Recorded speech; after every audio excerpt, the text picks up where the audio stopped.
रामकृष्ण हरी. नमो सद्गुरु तुकया ज्ञानदीपा. नमो सद्गुरु सचितानंद रूपा. नमो सद्गुरु भक्त कल्याण मूर्ती. नमो सद्गुरु भास्करा पूर्ण कीर्ती. जगद्गुरु श्री संत तुकाराम महाराज की जय.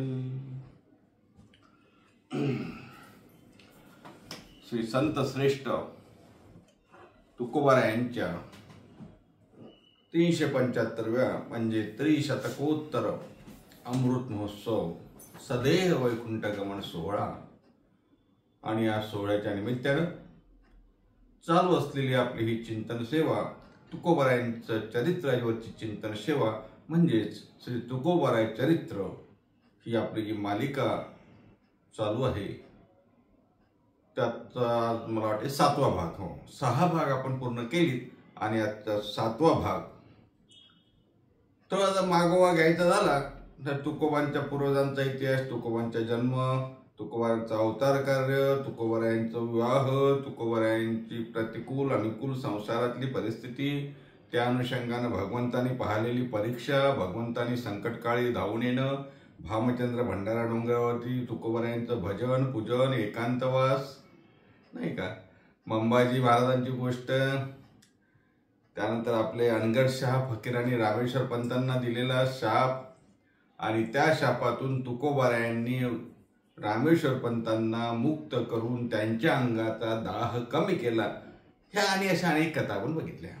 मागच्या भागामध्ये आपण याच कथेला येऊन थांबलो होतो की रामेश्वर शास्त्री जे षडशास्त्री होते, जे चतुर्वेदी होते, जे वेदशास्त्र संपन्न होते, त्यांनी तुकोबारांचा गाथा बुडवण्याचं फरमान काढलं. गाथा बुडवला. नंतर रामेश्वर शास्त्रीने अनगडशहाच्या विहिरीमध्ये आंघोळ करताना अनगडशहाने दिलेला शाप आणि त्या शापातून मुक्ती करण्यासाठी रामेश्वर शास्त्री माऊली ज्ञानोबारांकडे गेले. माऊली ज्ञानोबारांनी तुकोबारांकडे पाठवलं. ही सर्व कथा आपण बघितली. आता ब्राह्मण असलेले रामेश्वर शास्त्री तुकोबारा यांना शरण गेले. तुकोबारांचे शिष्य बनले. नवे नवे शिष्यच काय, तुकोबाराच्या कीर्तनामध्ये टाळ घेऊन उभे राहायला लागले. आणि मग असे रामेश्वर शास्त्री तुकोबारांच्या कीर्तनामध्ये टाळ घेऊन उभे राहायचे. लोहगावला कीर्तन व्हायचे, तुकोबारांच्या आजूबाजूच्या परिसरात कीर्तन व्हायची. आता कसं आहे, ज्या अनगडशहाने शाप दिला होता त्या अनगडशहाला बाहेरून असं कळलं की कोण एक तुकोबा, कोण एक तुकाराम देऊचा आहे. त्यांनी आपण दिलेला शाप रामेश्वर शास्त्रीला त्या शापातून मुक्त केलं आणि त्याच्या अंगाचा दाह कमी झाला. असं कसं काय होऊ शकते? म्हणून हा अनगडशहा पुण्यावरून चिंचवडला आला आणि चिंचवडून देहूला गेला. तुकोबांच्या घरी कोण हा आहे महात्मा बघितलं पाहिजे म्हणून अनगडशहा फकीर देहूला गेले. विचारत तुकोबारांचं घर कुठे आहे, तुकोबारांचं घर कुठे आहे म्हणून गेलेत. तुकोबारांच्या वाड्याजवळ, घराजवळ गेले, मंदिराजवळ गेले आणि आवाज दिला, आई भिक्षान देही. भिक्षावाडा, माझं कटोर भरेल एवढी भिक्षावाडा, असा आवाज दिला. आतमध्ये आमची जिजामाता म्हणजे आवली तुकोबारांची धर्मपत्नी, ती जात्यावरती दळण दळत होती. होतच किती अन्न धान्य महाराज घरामध्ये खूप कमी. आणि त्यात तिने आवाज बघितला, कोणतरी भिक्षा मागते. आतून ओरडली, बघा जिजाबाई आमची, काय मेल्यांना आमचंच घर दिसते का म्हणे भिक्षा मागायला. आणि जिजामातीचा असा आवाज. आणि हा आपला अनगडशहा फकीर दाराच्या बाहेर उभा आहे. तुकोबारांच्या 3 मुली, पहिली गंगा, पहिली काशी, दुसरी भागीरथी आणि तिसरी गंगा. तर गंगानं आवाज ऐकला आणि मूठभर पीठ घेतलं. असं आहे, काही ठिकाणी गंगा या मुलीनं ही भिक्षा वाढली असं सांगितलंय, काही ठिकाणी भगीरथीचा उल्लेख आहे. पण तुकाराम चरित्र ह्या महिपती महाराजांच्या ग्रंथामध्ये गंगा या मुलीचं नाव आलं म्हणून गंगा सांगतोय. दोन्ही असू शकतात, काही त्यात म्हणजे वादविवाद करण्याची काही आवश्यकता नाही. आपल्याला त्यातला मूळ सिद्धांत, मूळ कथा बघायची आहे. गंगा या तुकोबाराच्या धाकट्या मुलीनं मूठभर पीठ घेतलं आणि आवली म्हणजे जिजामातेनं तिच्या आईनं त्याला पण एक धक्का मारला का कुठे चालली मूठवर घेऊ नका, आहेच किती आपली तर 4 मुठा पीठ नाही, त्यातलंही 1 मूठ देशील त्या मेल्याला, आपण काय खायचं.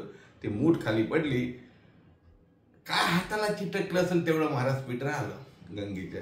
ती तशीच मूठ घेऊन गेली आणि त्या अनगडशा फकीराच्या काय म्हणतात त्याला, ते कटोरी सहन काय म्हणतात, त्यात तिनं टाकली. अशी हात झटकला, मूठ झटकली, त्याची ती कटोरी पूर्ण भरली. महाराज अनगडशहाला विस्मित झाला. अनगडशहाला नवल वाटलं, काय त्या चिंचवटच्या चिंतामणी देवांकडे मी गेलो, सर्व धान्य संपलं, पण माझी कटोरी भरली नाही. शेवटी रिद्धी सिद्धी येऊन त्या ठिकाणी चिंतामणी देवांनी माझी कटोरी भरली, इथे काहीच नाही. हात झटकला तरी कटोरी भरते, कसं काय झालं. म्हणून नवल वाटलं अनगडशहा फकीरांना आणि अनगडशहानी नमस्कार केला आणि म्हटलं, तुकोबा आपणच का. आमच्या गंगाबाई म्हणतात, वेटा झाला का रे. मी कसला तुकोबा, मी तर त्याची धाकटी गंगा आहे. तुकोबा आमचे बाबा माझे मंदिरामध्ये असतील, जा मंदिरामध्ये असतील, भजन करत असतील. अनगडशहा तिथून मंदिरात गेला. अनगडशहाच्या लक्षात आलं, अहो त्या तुकोबाची लहान मुलगी, तिचा एवढा अधिकार आहे, त्या तुकोबांचा अधिकार किती असेल. अनगडशहा मंदिरात गेला, तुकोबांना दुरून दंडवत घातलं, लोळण घातलं आणि शरण केला. महाराज 2-3 दिवस तिथे राहिला, कीर्तन ऐकले तुकोबांची, तुकोबांनी आदर केला. महाराज असे अनगडशहाचं प्रकरण तुकाराम महाराजांच्या चरित्रामध्ये आलं आहे. त्यानंतर आणखी काही कथा आहेत. तुकोबारायांचं आता कीर्तन प्रवचन खूप जोरात चालू झाले. कोण एक स्त्री, सुंदर अशी स्त्री तुकोबारायांकडे गेली आणि तिने एकांतामध्ये तुकोबारायांना पकडलं. कीर्तन झाल्यावर त्याने आपली इच्छा व्यक्त केली. कामातून झालेल्या स्त्रीने तुकोबारायांना सांगितलं, महाराज मला बरेच दिवसापासून माझी इच्छा आहे की तुमच्याकडून मला रतिसुख प्राप्त करून घ्यावं, माझी कामवासना आपण तृप्त करावी, अशी माझी मनोमन इच्छा आहे. कोणी म्हटलं, त्या महिलेने म्हटलं. महाराज तुकाराम महाराज विरक्त विदेही वैराग्यवान माशुका सारिके वैराग्य ज्यांची, असे तुकोबाराय महाराज.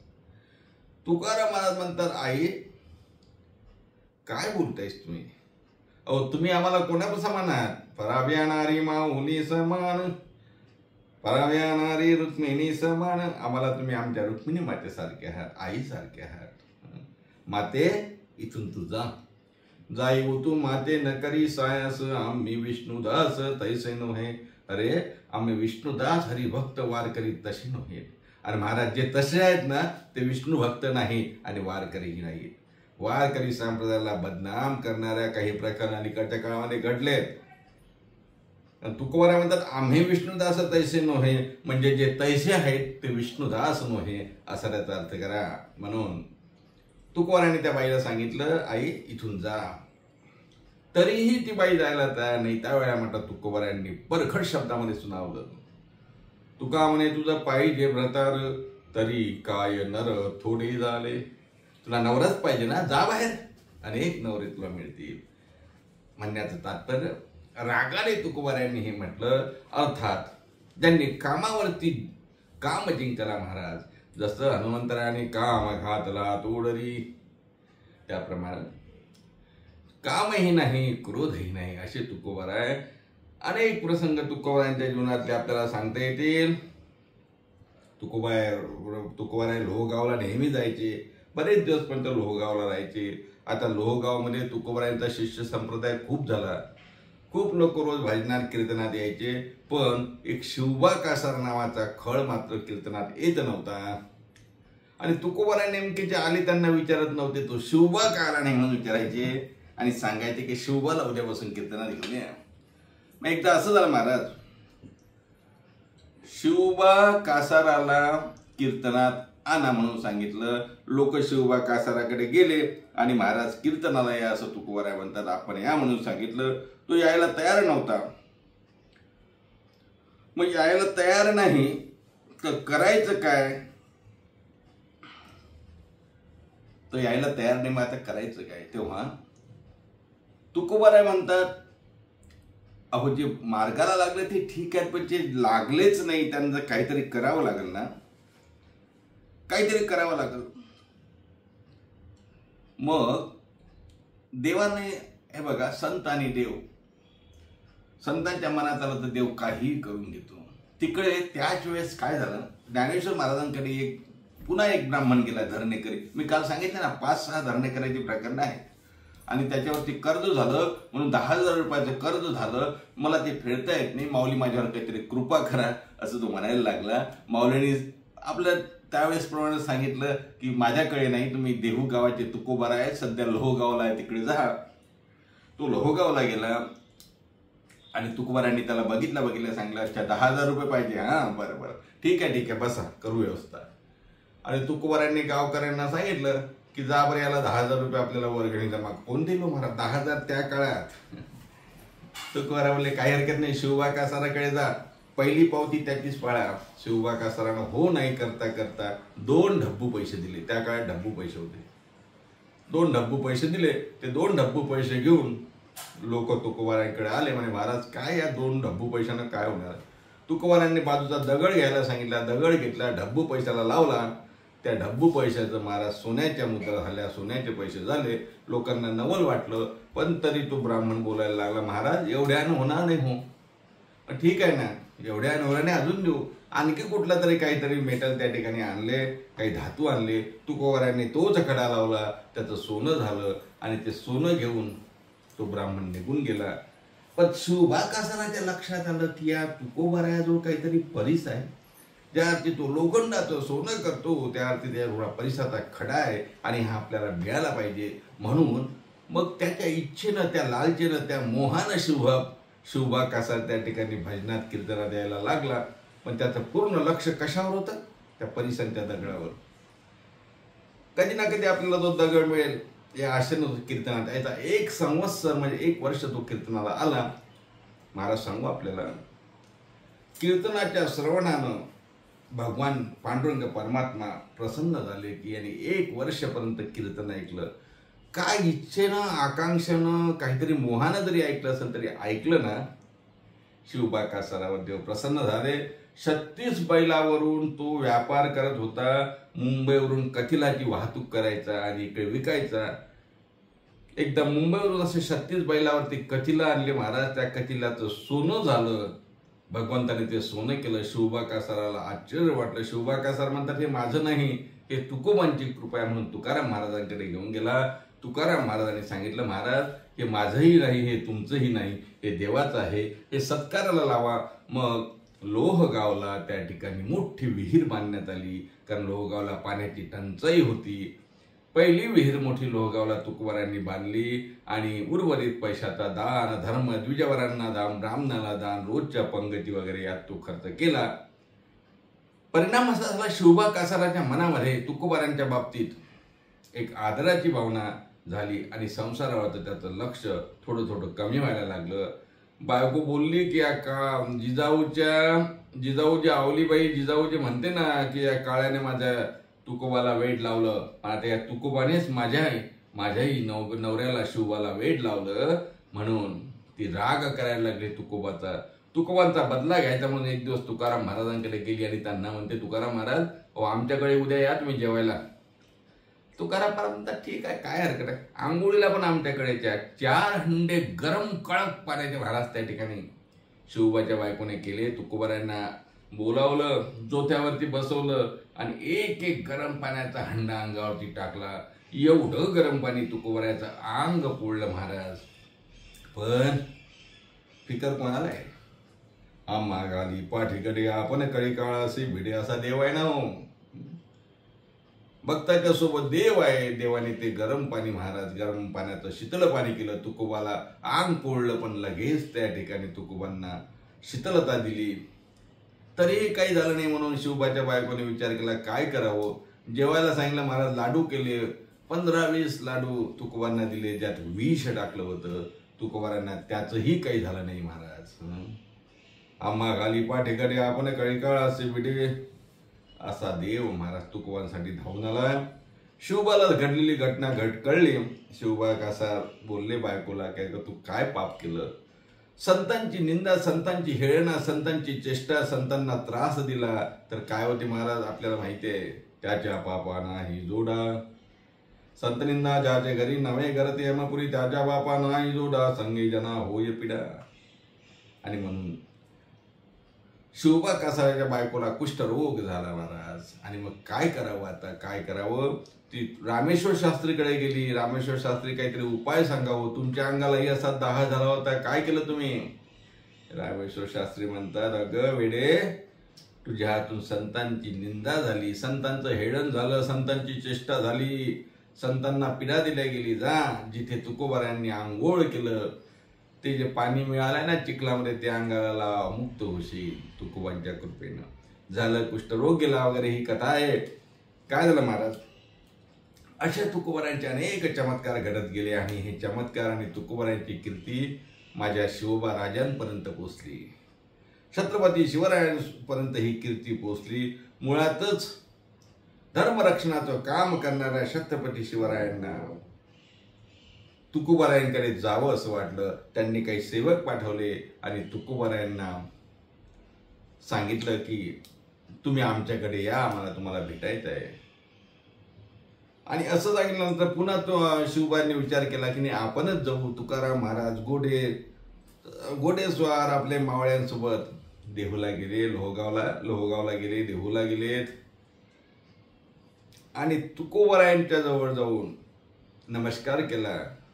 तुकोबारायांना त्या ठिकाणी मोहरा, पैसे, सुवर्ण मुद्रा, धन धान्य, कपडे सर्व त्या ठिकाणी समर्पण केलं, पाया पडले. पण तुकोबारा म्हणतात, राजे हो आम्हाला काय करायचं, आम्हाला याचं हे सोने रुपया आम्ही करू काय. सोने रुपया मामृते के समान, माणिक पाषाण खडे जैसे. आम्हाला काय करायचं याचं, सोनं रुपये माणिक पाषाण आम्हाला नको महाराज, हे तुमच्याकडेच ठेवा. सोने रुपया मामृते के समान, माणिक पाषाण खडे जैसे. अरे मग अहो महाराज घ्या ना, आम्ही आमच्या हो तुम्ही देताय बरोबर आहे, तुम्ही चांगल्या मनानच देता, पण आम्हाला ज्यात सुख लाभेल ते यात आम्हाला सुख लाभत नाही ना. आम्हाला त्यानेच सुख होईल. आम्ही तेने सुखी म्हणा विठ्ठल विठ्ठल मुखी. तुम्ही विठ्ठल विठ्ठल म्हणा, एकादशी व्रत करा, भगवत भक्तांची सेवा करा, पांडुरंगाचं नामस्मरण करा, त्यानेच आम्हाला सुख आहे. छत्रपती शिवरायांनी महाराज कीर्तन ऐकलं महाराजांचं रात्री. आणि ते कीर्तन ऐकल्यानंतर असं झालं की तुकोबारायांनी या देहाची नश्वरता, कोणी कोणाचं नाही, आईबाप कोणाचे नाही, बहीण भाऊ कोणाचे नाही, जन हे दिल्याचे, जन हे सुखाचे दिल्या घेतल्याचे, हे सर्व अभंग कीर्तनामध्ये सांगितलं. हा देह कसा आहे नाशवंत हे सांगितलं. कशासाठी या संसारामध्ये आपण आट्यापाट्या करता हे सांगितलं. शिवाजी महाराजांनाही वैराग्यच निर्माण झाला महाराज, काय सांगायचं. शिवाजी महाराज 2 दिवस देवळात थांबले आणि त्यांनी त्या ठिकाणी एकांतात जाऊन भजन सुरुवात केली. तिकडे जिजाऊ मातेला कोणातरी जाऊन सांगितलं, महाराज तर 2 दिवस झाले नुसतं भजनातच गुंतले. आऊसाहेब जिजाऊ महाराज पुन्हा देऊला आल्या. तुकोबांना सांगितलं, तुकोबा हो धर्माचं रक्षण करायचं आहे. ह्या इस्लामी राजसत्तेनं आपल्यावरती असं आक्रमण केलं आहे, धर्म आपला बुडायला निघालाय. आणि हे शात्र तेजाचं माझं बाळ जरी भक्तिमार्गाला लागलं तर कसं होईल. तुकाराम महाराजांनी आईसाहेबांना नमस्कार केला आणि सांगितलं, आईसाहेब आपण काळजी करू नका. आजच्या कीर्तनामध्ये शिवरायांना आपल्या कर्तव्याची जाण करून देतो. छत्रपती शिवरायाने रात्री अभंग घेतला महाराज, धर्माचे पालन करणे पाखंड खंडन. तुकाराम महाराजांनी अभंग घेतला रात्री कीर्तनामध्ये. छत्रपती शिवराय समोर बसले होते आणि धर्माचं महत्व सांगितलं. ब्राह्मण क्षत्रिय वैश्य शूद्र प्रत्येकाच्या कामाचा, प्रत्येकाच्या वर्णाचा, प्रत्येकाच्या कामाचा त्या ठिकाणी उलगडा केला. आपल्या धर्माचं रक्षण करण्यासाठी आपल्याला काय केलं पाहिजे, हातात कसे शस्त्र घेतले पाहिजे. अर्जुनाला भगवान श्रीकृष्णाने कुरुक्षेत्रावर कसा रणांगणे मी लढू, भीष्म द्रोणाविरुद्ध मी, असं ज्यावेळेला अर्जुनाला सांगितलं त्यावेळेला भगवंतानी अर्जुनाला सांगितलं की अरे बाबा या मोहात पडू नको, तुझं धर्म आहे की यावेळेस लढाई करावी. तसं माझ्या तुकोबारायांनी शिवबा राजांना सांगितलं, शिवबा या धर्माचं रक्षण करणं हे आपलं काम आहे. आणि मग धर्माचे पालन करणे पाखंड खंडन, याची आम्हा करणे काम, किंवा धर्मरक्षा वया अवतार घेशी या अर्थानं तुकोबारायांनी छत्रपती शिवरायांसमोर ते कीर्तन केलं. छत्रपती शिवराय आणखी जोमाने महाराज शास्त्र तेज जागृत झालं आणि जय भवानी जय शिवाजी तुकोबारायांना भेटले. तुकोबारायांना नमस्कार केला. दोघांनीही आलिंगन दिलं आणि स्वराज्यासाठी छत्रपती शिवराय तुकोबारायांच्या जवळून एक मंत्र घेऊन निघालेत महाराज. अशी आमच्या राजाची आणि तुकोबारायांची भेट सुद्धा तुकाराम चरित्रामध्ये सांगितलेली आहे. भक्त शक्तीचा हा संगम सुद्धा झाला हे आपल्याला माहिती आहे. पुढे आणखी कट आहे. छत्रपती शिवराय देहूला अधूनमधून यायचे. ते आले, कीर्तनात बसले, सैन्य आलं आणि मग तुकोबारायांनी धावा केला देवाचा. सर्व सैन्य तो छत्रपती सर्व श्रोते शिवाजी महाराजांसारखे दिसायला लागले वगैरे. ही पण कथा आहे, अनेक कथा आहे. तुकाराम महाराजांच्या चरित्रामधल्या अनेक कथा अशा असताना सुद्धा किती कथा सांगायच्या आपल्याजवळ. आता आजचा भाग झाला की उद्याचा एक दिवस आहे. उद्या आपण वैकुंठ गमनाचं चिंतन करणार आहोत. पण अशा कथा तुकोबारांच्या चरित्रातल्या बघत असताना एकापेक्षा एक कथा आपल्याला त्या ठिकाणी दिसतात. चिंतामणी देव आपण कथा बघितली मागच्या वेळेस. त्यांनी भीमाशंकर दर्शनासाठी निघालेत. 1000-2000 लोकांसोबत भीमाशंकरला जायला निघालेत. तीर्थयात्रा. आणि जाताना ते देहूला थांबलेत. त्यांना माहिती होतं तुकोबाराय म्हणजे मोठे साधू आहेत. तुकोबारायांची भेट झाली. तुकोबारायांना बोलले, तुकोबाराय आम्ही आता भीमाशंकरला तीर्थयात्रेला चाललो. आता आजचा मुक्काम इथे आहे आमचा. तर काहीतरी कोरांना शिदा द्या जेणेकरून आमचं जेवण होईल. तुकोबारायांना आनंद झाला महाराज. हे बघा, ज्यांच्या घरी काही नसते ना, आहे त्यातलं देण्यास सुद्धा त्यांना आनंद आहे. पण ज्यांच्याजवळ भरपूर आहे ते 10दा विचार करतात, द्यायचं की नाही द्यायचं, खरंच चालले नाही चालले, किती देऊ काय देऊ. तुकोबारायांना एवढा आनंद झाला महाराज की भीमाशंकरला ना आणि चिंतामणी देव चालले आहेत. तुकोबाराय घरी धावतच गेले. एका माणसाचा शिदा तुकोबारायांनी आणला आणि चिंतामणी देवांच्या हाती दिला. महाराज चिंतामणी देव म्हणतात, तुकोबाराय अहो लोक भरपूर आहेत ना, काय करायचं, सर्वांना द्या. तुकोबाराय म्हणतात, ठीक आहे, पांडुरंग परमात्म्याला काळजी ना महाराज. काय माहिती काय, आपल्या भक्ताची काळजी, बायकोची काळजी नवऱ्याला की नाही, तुकोबारायांची काळजी देवाला. भक्त आणणार कुठून हो देवानी महाराज. त्याच शिद्यात एका शिद्याचे 2000 शिदे झालेत. प्रत्येकाला शिधा पुरला. आणि हा चमत्कार आमच्या चिंतामणी देवांनी बघितला. तुकाराम महाराजांचा हा चमत्कार बघून सर्वांनी त्या ठिकाणी महाराज एकदा गजर केला. तुकोबारायांच्या रामकृष्ण रे गजराचा विठ्ठल विठ्ठल गजर केला. सर्वांनी जेवण केली, रात्रीचं कीर्तन ऐकलं. दुसऱ्या दिवशी चिंतामणी देव निघून गेले. हाही त्या ठिकाणी इतिहास आहे. त्यानंतर असं आहे की तुकोबाराय मुळा आणि भिवरा संगमावर एका पर्वकाळी आंघोळीला गेले. आंघोळीला जाताना मेंढपाळाची वस्ती होती. तिथे एक द्वाड असा कुत्रा होता. तो नरडीचा घोड घ्यायचा. तिथून तुकोबाराय गेले. तो कुत्रा शांत झाला वगैरे ती कथा आहे. पण नंतर संगमावरती स्नान केल्यानंतर तुकोबाराय रांजणगावला गेले आणि दुपारच्या वेळेला कुठेतरी आपलं जेवणाची भिक्षा मागावी म्हणून भिक्षा मागायला गेले. ते घर एका ब्राह्मणाचं होतं. त्या माय माऊलीनं ब्राह्मणीनबाईनं तुकोबारायांना चांगली भिक्षा दिली. पूर्ण जेवण महाराज त्यांनी घातलं.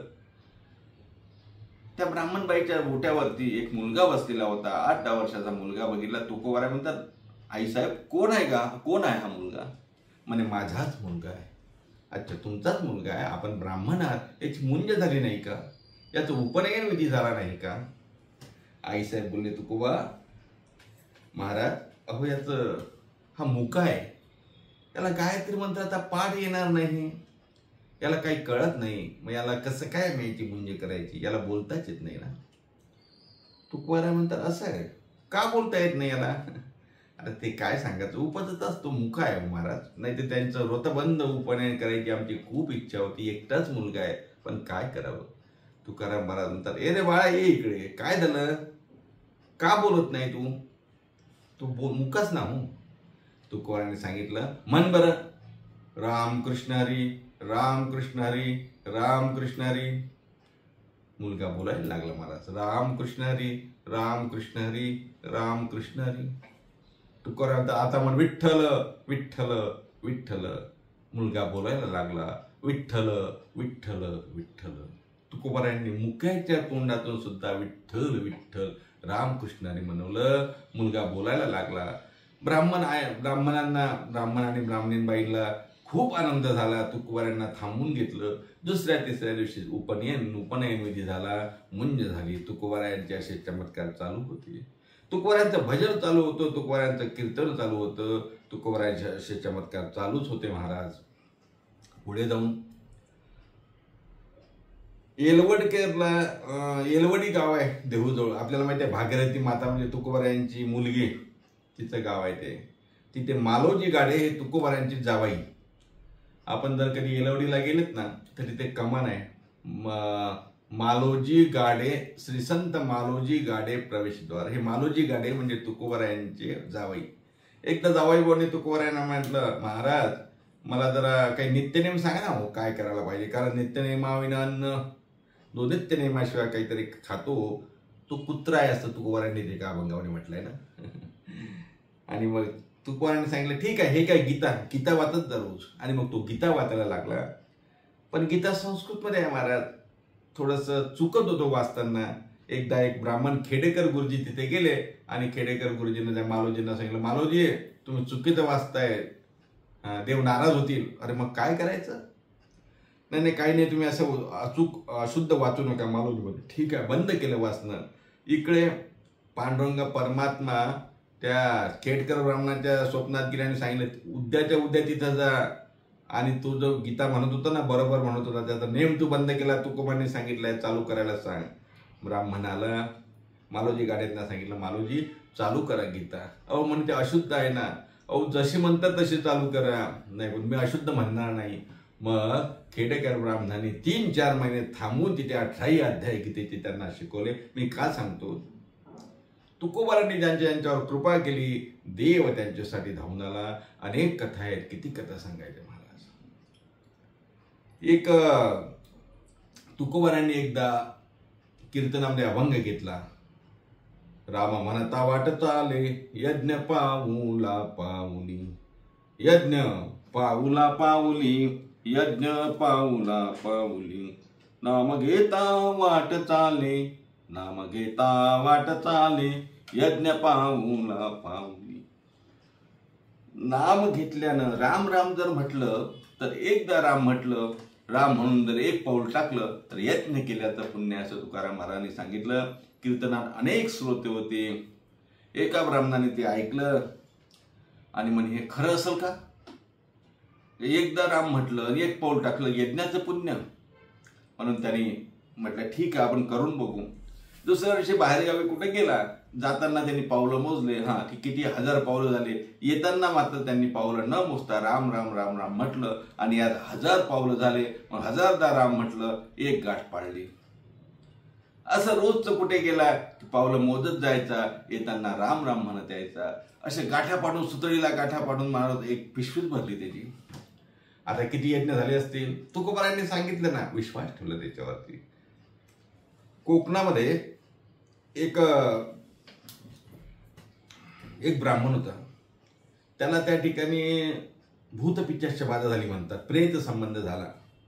आणि मग काय करायचं म्हणून तो एका हरिहरेश्वराकडे गेला. त्याने सांगितलं हा भूत बाधा, ह्या प्रेत पिशाच बाधा जाईल तुझा, पण तुला एक यज्ञाचं पुण्य समर्पण करावं लागेल. मग एक यज्ञ करणं सोपं आहे का महाराज. मग कोणाकडे असेल तर त्याच्याकडून संकल्प घे. मग निघाला तो कोकणातून, पुण्याला आला, इकडे तिकडे फिरला की मला एका यज्ञाचं पुण्य कोणीतरी मला द्या, म्हणजे माझा बाधा निघून जाईल. कोण देईल, कोणाकडे पुण्य आहे. पुण्याला आला, सर्वकडे फिरला, कुठेच नाही. शेवटी कोणीतरी सांगितलं. लोहगावला गेला. तुकोबाराय होतेच. तुकोबारायांचा जो भक्तही होता कीर्तनातला, म्हणे असं असं झालं बाबा, मला कोणाकडे जर पुण्य केलं असेल, कोणी एखादा यज्ञ केला असेल तर ते पुण्य मला द्या. आणि मग या ब्राह्मणाच्या घरी आला, ज्याने आपलं सुतळीला गाठा पाडला. तर तो म्हणे ठीक आहे मी देतो, बसा. तिथे बसला महाराज. सुतळीची एक गाठ कापली